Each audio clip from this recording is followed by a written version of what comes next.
Mən istəyirəm bu söhbət mirini bitsin. Farş. Farş yox, faiş. Özdə əngəsindən. İdeyaları idi, ancaq bunu bir senariləşdirmək üçün bir ana xətt lazım idi. Sevinç xanım, bildiyimiz kimi siz uğurlu iş qadınısınız. Çalışırıq ki, yumruğu bir yerə vuraq, onda daha effektiv olur.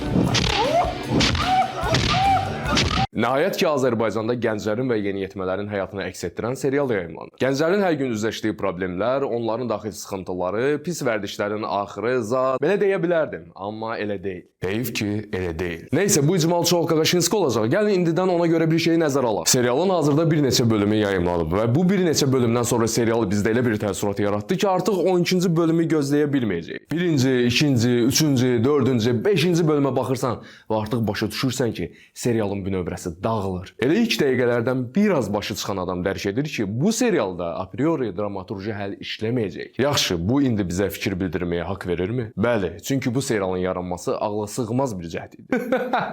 Amma hansı mənada? Mən belə ölməli deyildim. Bunu bir növ ilkin icmal kimi adlandıraq. Mən maksimum çalışacağam ki, spoiler verməyim. Amma elə bir yer olarsa, bu haqda mütləq məlumat verəcəm. İctimai TV-də yayımlanan, ideya müəllifi və prodüseri olan Sevinç Əliyeva, yəni Kino Makler tərəfindən hər yerdə reklam olunan, senarisi isə bir çox ağlaşma, ulaşma, ailə dramları seriallarının yazarı, dramaturq Gəray Həsənovundur. Hamı ən yaxşısını etməyə çalışıb ki, uğurlu bir iş alınsın. Elə ilk seriyasından böyük maraqla qarşılanmış Mikrorayon serialının ssenari müəllifi Gəray Həsən, Müqayət 24 Aza müsahibəsində serialın ideyasının necə yarandığı, obrazların necə tapıldığı barədə danışıb. Mikrorayon serialının yaranma prosesi belə başladı. Layihənin baş prodüseri Sevinç Əliyeva ilə görüşdük. Hətta ideya tam formalaşmamışdan əvvəl o serialın adını Mikrorayonu düşünmüşdü. Dedi ki, bu adda bir hekayə yaratmaq istəyir. Okey, baxmayanlar üçün bu serial bizə dərhal Jora Krıjovnikovun Slovo Patsana ab-havasını ötürə bilər.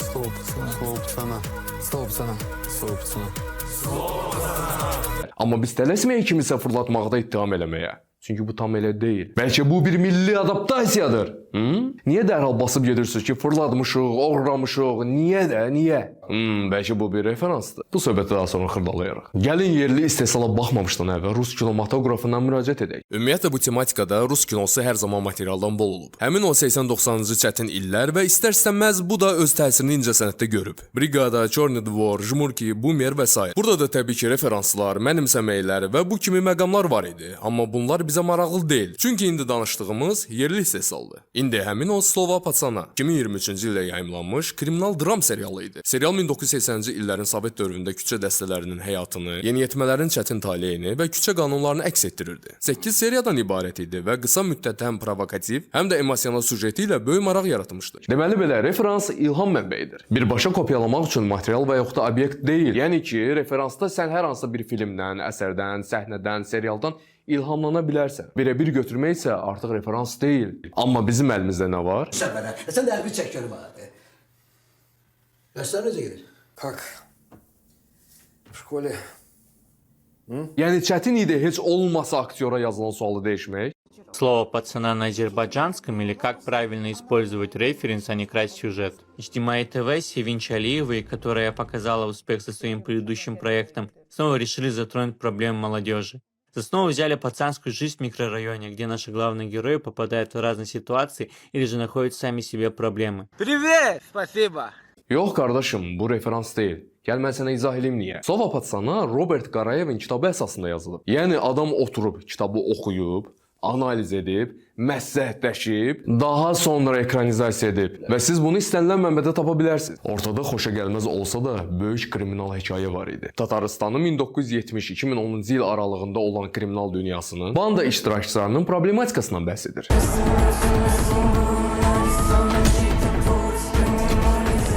Ты теперь пацан, ты теперь с улицы, а кругом враги. Bəs bizdə varmı hekayə? Əslində hə, var. Amma o qədər bəsit, o qədər hazırlanmamış və çiğ. İndi mən belə deyirəm, bəlkə müəlliflər başqa bir şey deyir. Ümumi ad olaraq bizim mikrorayon demiş. Bakı belə bir mikrorayon yoxdur konkret olaraq. Belə bir bəlli bir yer deyil. Çəkilişlər ola bilsin ki, Sumqayıtda olub, Sahil qəsəbəsində olub, Bakının bəzi yerlərində olub. Sadəcə dediyim kimi göstərməkdir, insanlara seçim verməkdir. Nəysə, heç nə bəlli deyil. Nəsə ola bilər, nəsə var, nəsə yoxdur. Bizim sujet xəttinin Slovo Patsananı Zlopatsanın bir dənə o çöl uşaqların olmağıdır. Aa, indi deməli bu serial orijinal məhsuldur. Amma orijinallığın da haqqını vermək lazımdır axı. Qəti hamısı boş-boş şeylərdir.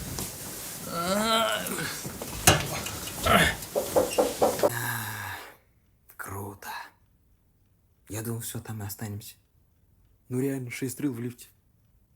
Bir problemin həllini bildirmək üçün onu göstərmək lazımdır. Bunun başqa variantı yoxdur. Mikrorayon serialı başqa bir şəkildə çəkilsə, heç baxılmayacaqdı. Təəssüf ki, bu şeylər olub, hələ də var və davam edir. Biz sadəcə olaraq gənclərə kriminal həyatın nə qədər qaranlıq, sonu olmayan bir yol olduğunu göstərmək istəyirik. Filmin mənasını isə 12-ci seriyaya qədər baxan şəxs anlaya, başa düşə bilər. Çünki bir işin ki adı çox seriyalı bədii filmdirsə, bədii filmə bir seriya baxıb qərar verə bilməzsən, baxan sağlamdırsa, sağlam da nəticə çıxardacaq. Burada elə bir qeyri-peşkarlıq narrativi yanımızdan keçdi. Gəlin bir-birimizi aldatmayaq. İstəsən də sən kriminal aləmi olduğu kimi göstərə bilmərsən. İstəsən də. Ümumiyyətlə kriminal aləmi təqdim etməmişdən qabaq, reallığa yaxın mənzərəni izləyiciyə ötürmək üçün onu biraz da olsa araşdırmaq lazımdır ki, sonra Azik, Kazım kimi personajlar üzə çıxmasın. Axı sonda reallıq yerinə formallıq alınır. Azik eləmə! Azik! Bunu da elə bir hardasa görmüşəm. Ümidvaram yuxuda. Aha, yox. Bizim sujet xəttinin Zlopatsanın bir dənə o çöl uşaqların olmağıdır. Zakir qardaş nəsə pis hadisə baş verib, yoxsa elə belə dava eləyiblər, hə? Araşdırıb sizə məlumat verəcəyik. Hələ o birisi zırlamanı tapa bilmirik. İlk səhv. Heç kim burada hüquq mühafizə orqanlarını təmsil edən aktyoru dialoq zamanı heç nə ilə məşğul etmir. Və elə bir görüntü yaranır ki, bu üçlü söhbət məcburi danışdırılmış, aman Allah, bir dənə çəkiliş bitsəydi evə gedərdim vibe-ını ötürür. Biz nəticə etibarilə gəlib ona çıxırıq ki, serialda mizansen səhv verilib və ya rejissor-aktyor kommunikasiyası bərbad olub. Aktyor harda və necə olduğunu hiss eləmir. Peşəkar aktyorlar olsa belə, aktyorlar hekayəni və atmosferi dərk etmirlər. Yekunda biz bu kimi səhnələri əldə edirik və bu hələ ilk bölümlərdə olan problemlərdir. Bax elə tək bu səhnə kifayətdir ki, serialın texniki tərəfinin yaxşı olduğundan şübhə edəsən və çəkiliş komandasının belə laqeyd yanaşmasını başa düşəsən. Axı bu ictimai TV-də yayımlanır. Axı burada ayrılan büdcə var. Yaxşı, okey. Axı siz görürsüz ki, bu bərbad bir nəticədir. Niyə yenidən çəkmirsiniz? Əcəb eləyir. Bas getsin. Yoxsa həmişəki kimi az büdcəli layihədir deyə operatorunuz çıxmışdı siqaret çəkməyə. Hello? What's up? Yeah, I seen I was on your close friends and you know, it made me think about how we used to. Amma bu səhnə iPhone 16 ilə çəkilir. Əsəbi qaldır. Belə gül də, brat. Uşaqlar, brat. Ciddisiz, qaqalar podvalda yığışıqdan qaldırırlar. Ah, yox, heç orada elə çəkmişdi. Sadəcə bunlar özlərini yormayıblar. Сейчас все рассказываешь, как было. Только правду, понял? Как пацан пацанам. Təsadüfən belə bir məqaləni gördüm. Düşündüm ki, nə yaxşı. Artıq serialımıza resenziya gəldi. Məqaləni oxuyandan sonra dərhal başa düşülür ki, sadəcə reklam xarakterli və ya tanış-tunuş tipli bir mətndir. Sübut edə bilmərəm, amma and içə bilərəm. Elə digər paylaşımlara və daha sonra bu paylaşımın təqlərinə baxsaq kifayətdir. Production'a qədər gedib çıxıb. Bir çoxumuz bu seriala baxmadan təxmin edə bilərik ki, serialın gedişatı necə olacaq. Kim kimə soxacaq, kim kimə qoyacaq, kim kimi sevəcək, qeyrət, namus, qumar, istiot, duz. Yəni bizi suspens gözləmir də axırı. Sağ olsun Jora, əsəri ilə üslubun təməlini qoyub. Biz də hazır mikrodalğalı sobada qızdırıb yeyirik. Tez. Bak çıxın oradan ziyafət. Buradan belə çəkək gerek. Zlopatsanadakı kimi hər cürə düşəcəyik. Hop! Zlopatsanadakı kimi.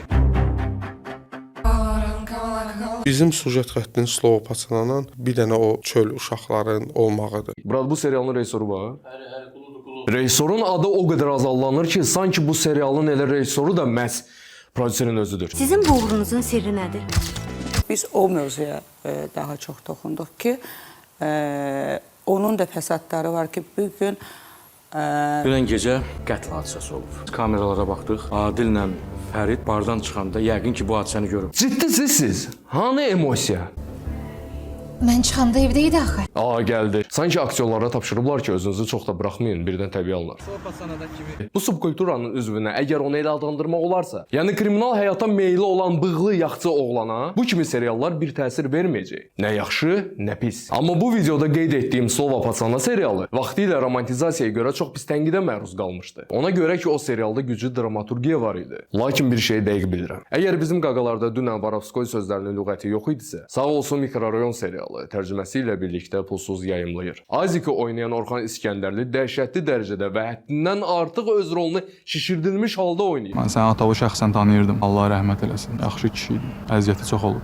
Bu aktyor festival filmlərinə çəkilməyə davam etsəydi daha məsləhətli olardı. Üzü nurlu anam var.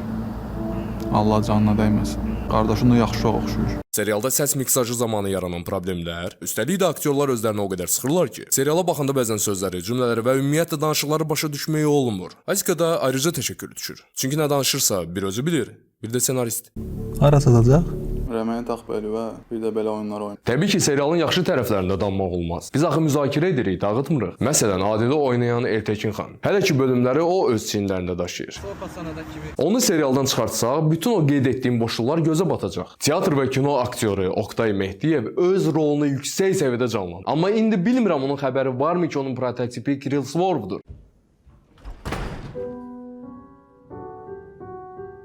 Unutmadan onu da qeyd edim ki, Masovka da bu serialda öz işinin öhdəsindən yüksək səviyyədə gəlir. Zarafatı qoysaq bir kənara, həqiqətən də Şəhriyar Aşkari yaşlı aktyorlar içində peşəkarcasına oynamağı və hisslərin nə dərəcədə ağır olduğunu izləyiciyə ötürmə bacarığını da qeyd edim. Hər şeyə rəğmən, bu sadəcə mükəmməl bir performans idi. Burada təbii ki, Zenfira Əbdülsəmədovanı, Abbas Qəhrəmanovu, Şövqi Hüseynovu da nəzərə almalıyıq. Və mütləq şəkildə serialın soundtrackini də vurğulayacağam. %100. Bədii filmdə bir əməlin, hərəkətin, davranışın və sair pis olduğunu göstərmək üçün, bəli, onu olduğu kimi göstərməlisən, amma kino dilində. Və əgər sən bunu bacarırsansa. Çünki buna addım atanda sən öz üzərinə müəyyən qədər məsuliyyət götürürsən. Narkomaniya, qumara qarşı təbliğat təqdirə layiq hərəkət. Amma bunun üçün sosial çarx çəkmək belə kifayətdir. Çünki bir sosial çarxın effekti qat-qat üstündür. Həm də ucuz başa gəlir. Hə, axı deyə bilərsiniz ki, kino daha dərin emosional təsir yarada bilər. Obrazlar və hekayə vasitəsilə insanlara daha uzun müddətli təsir edir. Bu kimi problemləri, pis vərdişləri izləyicinin şüuru altında hər dəfə mənfi bir şey kimi saxlayır. Qısaca, kinonun təsiri daha güclüdür. Elədir, amma bizim halda yox. Çünki yekunda biz yenə də kinodan kənar bir məhsul əldə edirik. Daha çox maliyyəni güdən və mən nəsə etmişəmmiş kimi entuziastların işini görürük. Niyə yaxşı işə yaxşı demirik? Nəyə yaxşı deməliyik? Bizə azmış kimi yarı replika material təqdim edən, üstəlik də bunu həvəskar səviyyədə təqdim edənlərə, sözsüz ki, hər bir işdə əziyyət var. Amma hər əziyyətli iş yaxşı olmur. Yaxşı məqam burada yalnız aktyorların özlərinə görə praktikasıdır. Bir növ irəliləməyə tramplin. Yekun fikir hər zaman izləyicinindir. Çünki istehlakçı odur. Amma əsas məsələ odur ki, təmtəraqla tərifləyən istehlakçı da egoist olmasın. Bu da kinodan fikirlər. Sağ olun.